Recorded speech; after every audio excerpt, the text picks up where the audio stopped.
Hey everyone, it's Brian from WorkshopAddict.com. Today we're going to take an in-depth look at the DEWALT DXGNR7000 gasoline-powered generator. This is a 7,000 watt continuous, 8,750 watt peak generator powered by a 420cc motor.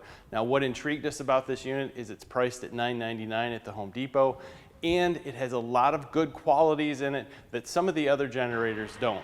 I'm just going to get into some things that have impressed us right off the bat.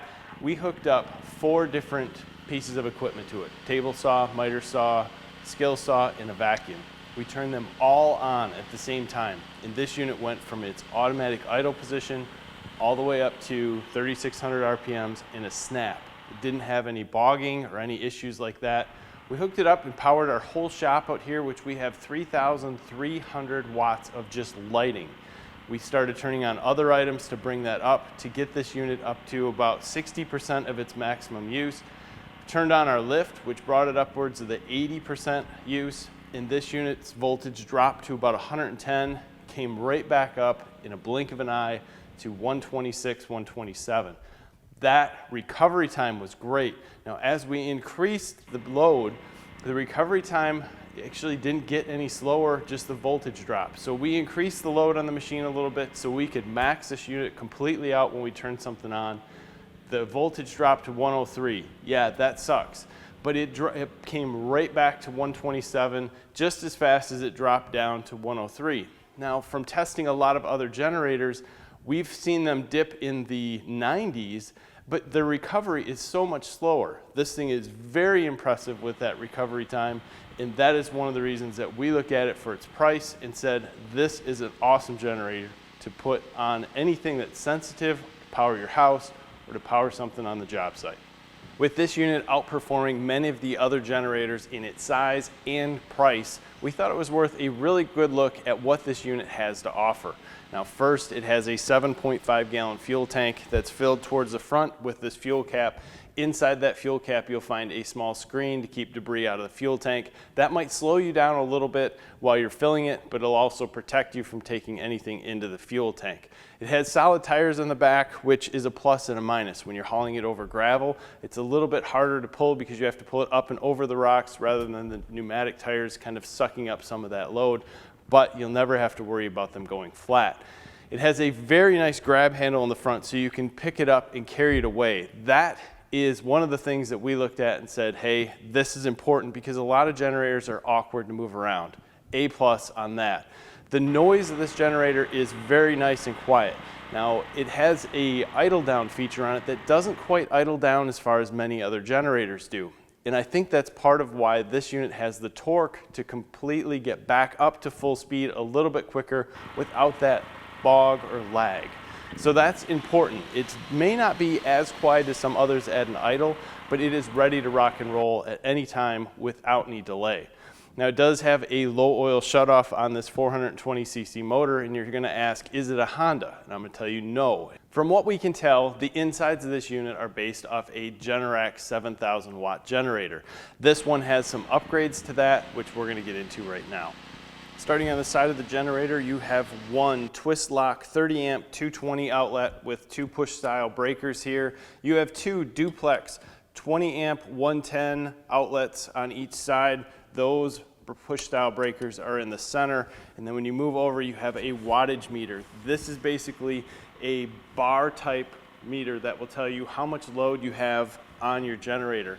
This information is awesome because you never want to overload your generator, and this gives you an idea of how much you can add or if you're pushing it to the limit. Then below it is a runtime meter. So it's going to tell you at the current amount of load that you have, how long this generator will run. Now that runtime meter is given to you, but they took away the fuel gauge on this. So you kind of have a catch-22 per se. If you're filling it up with fuel or if you're grabbing it out of the shop and taking it with you, there is no manual fuel gauge to say, hey, here's what's in the tank. You have to open it up. That screen gets in the way so you can't really see what's in the tank. So it's kind of a guessing game, which is this one downfall that we found with this unit. But once you start it running, it'll tell you exactly how much time you have left. So that is a benefit once it is actually up and running.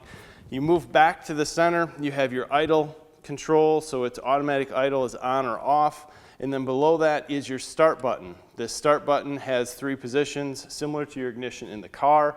It's off. It has a run position in the middle, and then if you push it up, it'll actually start to turn the starter. Below that is a battery charging outlet. This unit comes with a small DC battery charger. And now most people will think that you can plug this unit in and keep it plugged in. Not the case, guys. There's a warning in the instructions. Do not keep that battery charger plugged in for more than 48 hours or you will burn up that small battery that's on here. Very important. Moving over to the front of the generator, you'll find that carry handle that we were talking about. Simple pin detent to pull it up and leave it in the lowered position. Right next to it is the air box. Inside here is a small foam filter. Make sure that you open this up once in a while, clean that foam filter, and keep it lightly oiled. That's very important. As you're using this in dirt or any other situations, you don't want that into the carburetor or the engine. Next to it, or behind it, is a fuel filter and then your carburetor. So just above that, there is a lever. Push that to the left to engage the choke. And then just to the right of that is your fuel on and off. Now, I really appreciate having the fuel on and off switch not attached to the start or the engagement switch on the motor. You can take this, turn the fuel off, and leave the unit running. That will drain the fuel out of the fuel line and out of the carburetor, not allowing today's fuel with ethanol in it to sit in the carburetor and gum anything up. Now, we highly suggest that you put in some sort of stable or some sort of additive to keep the fuel good in this when you're using it. Just put it in before you fill it up. Very important. There is also a pull start on here for those of you who forgot. You don't leave the battery charger plugged in for more than 48 hours. You'll always have a backup if that battery is dead. On the muffler side of the generator, you have a guard over that to keep the heat away. You have your valve cover, and just above it is easy access to the spark plug. Below it is a charcoal filter that pulls the fumes out of the gas tank and puts them back into the airbox or the carburetor, allowing you to burn them and keep everything clean, not releasing anything into the atmosphere. The back of the unit is where your muffler outlet is and the access to the automatic voltage regulator that's inside the actual generator. Below your outlets is your battery and a place for you to fill and check oil. Now when you check oil, make sure that that's screwed in all the way. It takes 1 quart of oil, and we found we had to add slightly more to get to the full position. Below that is a place where you drain the oil. So this is a very simple machine to maintain. Starting this generator is very simple. You make sure you have your fuel on, put the choke on, put your switch to the run position, and then push it up to start the engine. The same sequence would apply if you're using the pull starter. Make sure your gasoline valve is on, choke is on. This start switch is in the middle position, and then give your recoil a pull. The maintenance schedule on this unit is very simple. You should change the oil annually or after 100 hours worth of use. Now we're going to suggest that you change this oil after the first couple uses because you'll get some wear in or break in metal that's in the oil. There is no oil filter, so get that out, put some good fresh oil in it, and then run it. Also in here, the air filter. It is a foam air filter. It should be cleaned more than annually, especially if you're in dirty conditions on a job site. Check that out often. Make sure you have a little bit of oil in it. Not too much, but just enough to catch that small dust that's going through. This is a great unit that has easy access to everything that you'll need to maintain. We cannot say enough good things about the performance of this unit, especially when you're talking about its recovery time or putting a large load on it all at once and not having this engine bog or the generator go too low on voltage. I really think that's a key and a big plus for this unit. Besides that, basically overall, the generator is built like many others, but you do get the gauge that tells you how much load's on the generator. Knowing that is very important because overloading these generators can not only hurt the generators, but also the equipment that you're powering.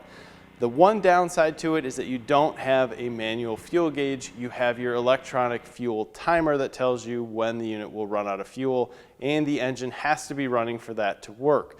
So it doesn't give you an idea when you just pull it out of the shop how much fuel you have. That's the kind of downside to this unit. I guess the upside is keep it full, keep some stable in there, and when it's ready to be used, you'll know it's ready to go. At the price point, it gives you a ton of quality, a great motor, and electric start. So if you're looking for a generator this season, I think this is one of the few that I would check out. It carries easy, recovers quick, and it's going to last a long time. So if you want to read more about this, stop over at WorkshopAddict.com. Also follow us on social media. You've seen a small picture of this with some guesses and maybe a giveaway with it while you're watching. So we appreciate your time, guys. Make sure you like and subscribe. Have a great day.